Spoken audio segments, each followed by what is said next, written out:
1:30. Just it was impossible to continue. Even the workers were, sweating. And, I don't get it. It makes me sick anyway.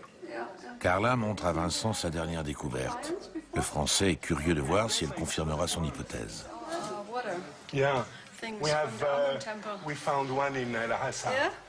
Les ressemblances sont manifestes. À Naga, l'Allemande a elle aussi trouvé des vestiges de la religion égyptienne. The proportion, everything is... I will show you outside. We have another one, which is completely different from the house in the back, like this, and in the front is a ramp. And they were sitting here. Il y a 2000 ans, un temple d'Amon a été bâti à Naga.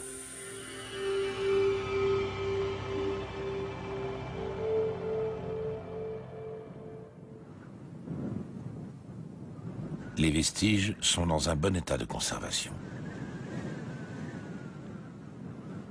Les hiéroglyphes méroïtiques et les bas-reliefs des Candaces qui couvrent les piliers en grès rose sont encore très reconnaissables.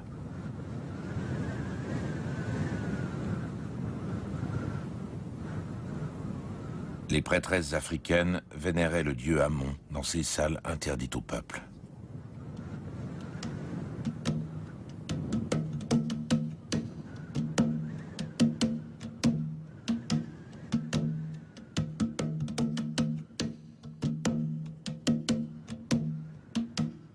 Carla Krupper et ses assistantes essayent de reconstituer le puzzle. C'est un travail très méticuleux. L'archéologue allemande suit depuis 10 ans les traces des femmes puissantes qui ont dominé l'histoire de la Nubie durant 7 siècles.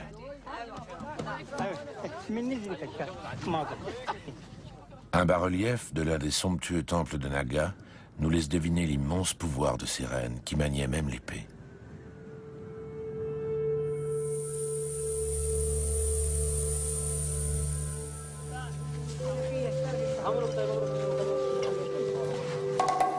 Les ruines d'un temple qui vient d'être localisé sont couvertes d'une épaisse couche de sédiments déposés par plus de 2000 saisons des pluies.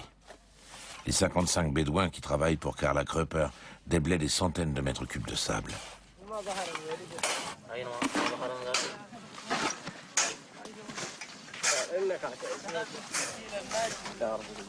Le rythme est lent sous le soleil de plomb. Le site des fouilles de Naga ne sera pas entièrement mis au jour avant 2008. L'égyptologue Carla Krupper, qui a grandi aux États-Unis, travaille depuis 25 ans au Soudan. Elle s'empare d'une truelle dès qu'une pierre couverte de fragments de bas-relief émerge d'entre les ruines.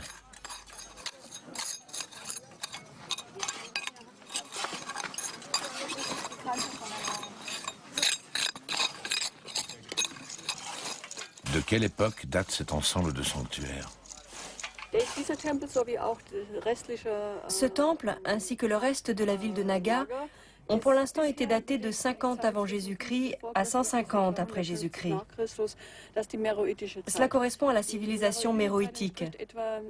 C'est l'époque gréco-romaine en Égypte. Il s'agit toutefois d'une culture indépendante. Elle s'est développée dans la région de façon indépendante après avoir pris ses distances avec ses racines, très probablement d'origine égyptienne.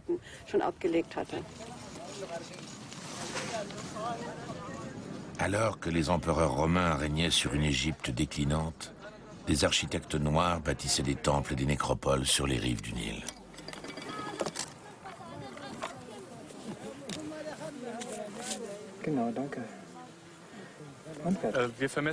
Nous mesurons le temple en coupe horizontale.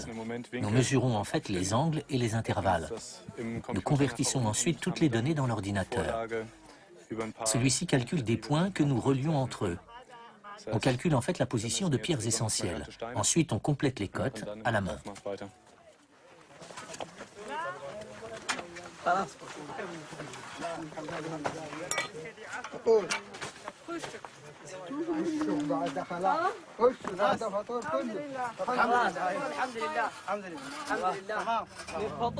Au pied du grand temple, les deux archéologues discutent de l'apparence du dieu Amon. Il ressemble peu à son homologue égyptien. Le dieu Amon des Nubiens de Méroé a l'aspect d'un bélier. Devant l'entrée du temple, des béliers en pierre veillent à la quiétude du sanctuaire.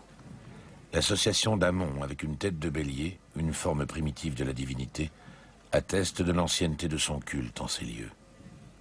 Les béliers tels que nous les voyons ici sont de toute façon un motif africain, typique de la région. Il est même tout à fait possible que le bélier nubien ait influencé les Égyptiens et que ces derniers l'aient simplement repris à une certaine époque, surtout pour représenter le dieu Amon. L'aspect de ces béliers est particulier. Ils se démarquent fortement des béliers égyptiens. Ceux-ci sont replets, pour ne pas dire rondouillards, et ils sont couverts d'une toison bouclée.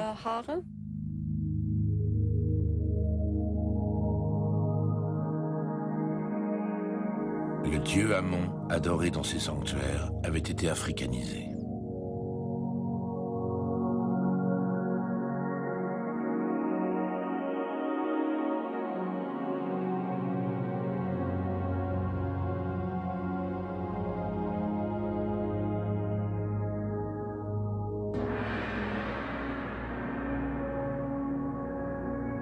À Méroé, quantité de divinités d'origine égyptienne ont été reprises et africanisées. Il est vrai que la culture des pharaons a été imposée avec violence au peuple du Sud. Les Égyptiens ont opprimé la Nubie, le pays de Couche, durant 2000 ans.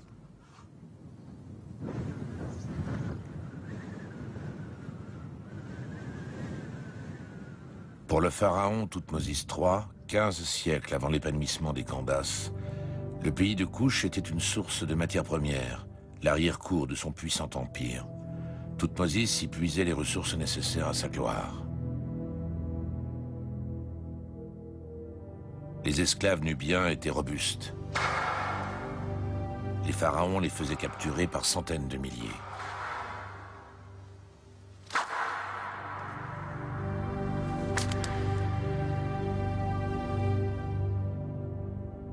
L'or des pharaons provenait des mines nubiennes. Il était extrait et transporté en Égypte par des esclaves noirs.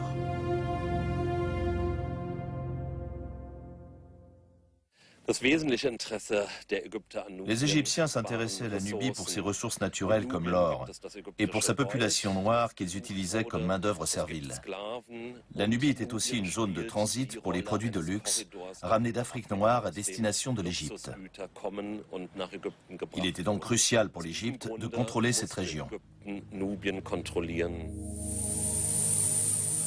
Thoutmôsis a agi comme ses prédécesseurs et comme le feront ses successeurs. La Nubie, ses routes de commerce, son or et les esclaves qu'elle fournit assuraient la prospérité et la puissance de l'Empire. L'armée des pharaons semait régulièrement l'horreur et la crainte au pays de Couche.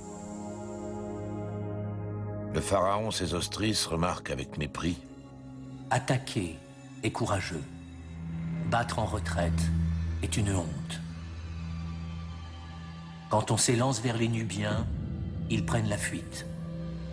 Ce peuple n'est pas digne de respect. Ce sont des misérables au cœur brisé. La majesté que je suis l'a vue de ses propres yeux. Ce ne sont pas des mensonges.